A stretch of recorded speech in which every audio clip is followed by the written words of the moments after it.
जप करना पड़ेगा, ध्यान करना पड़ेगा। होता अपने आप ही है पर लगना तो पड़ेगा।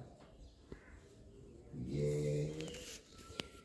गीता, गायत्री, ये सब उसी परमात्मा के प्रति जो है समर्पण की भावना को जागृत करते हैं। गायत्री मंत्र तो शुद्ध ओम, मतलब परमात्मा का कौन सा नाम है?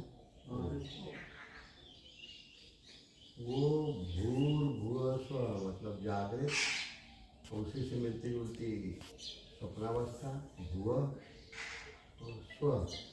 स्व माने स्वपिति, सुषुप्ति अवस्था।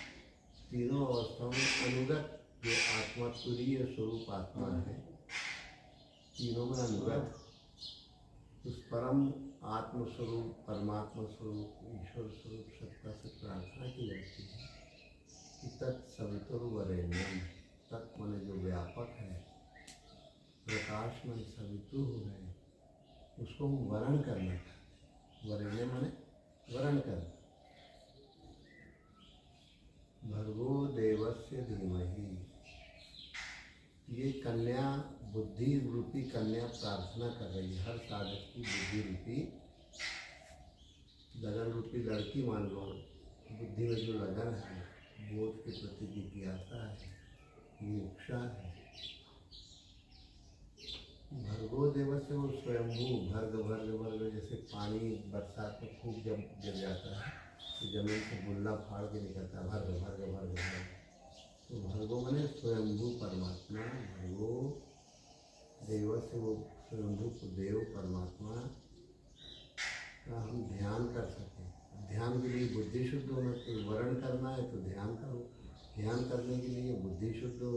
तो फिर तीसरे पंक्ति में प्रार्थना की जाती है, धियो यो न प्रचोदयात्।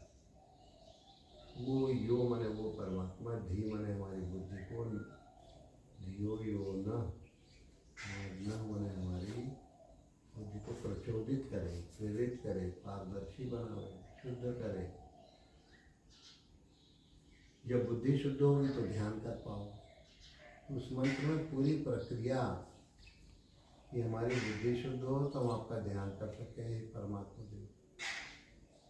तो आप क्यों वर्ण करने होंगे? क्योंकि आप ही व्यापक हैं, प्रकाशमय हैं, इसलिए आपका वर्ण करना चाहते हैं। आप तीनों अवस्थाओं में एक रस व्याप्त हैं।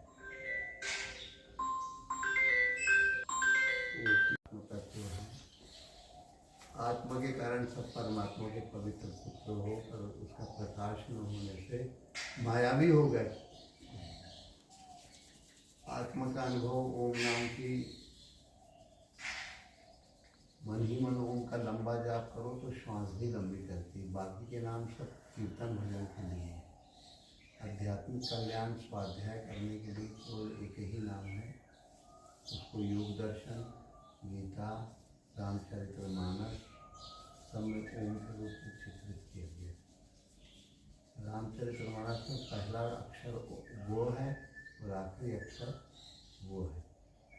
और वो को अगर मन ही मन तुम जल्दी जल्दी कहो तो ओम निकलता है। करके देखो, मुंह ओठ बंद रहे, दांत बंद रहे, मन से जल्दी जल्दी वो करो।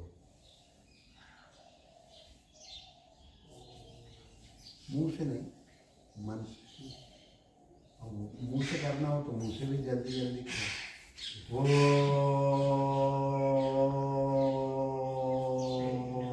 अपने आप ओम निकल जाएगा। तुम रोकना भी चाहोगे तो ओम ही निकलेगा। तो ये वो अक्षर रामचरितमानस के शुरू में है और आखिर में। गोस्वामी जी गुप्त रूप में इसका वर्णन किया। वर्णानाम से संज्ञानाम से चालू किए हुए थे और ते संसार पतंग घोर प्रणय दैजन तीनों मानवा। तो राम राम जो उसका कहे उसका मतलब था आत्मा राम।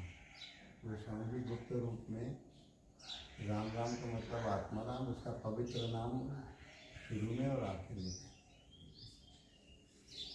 जो जैन समाज के बहुत संपूर्ण भारत में प्रसिद्ध संत थे विद्यासागर जी, वो भी ओम का जाप करते हुए शरीर। ओंकारायण नहीं, केवल ओम।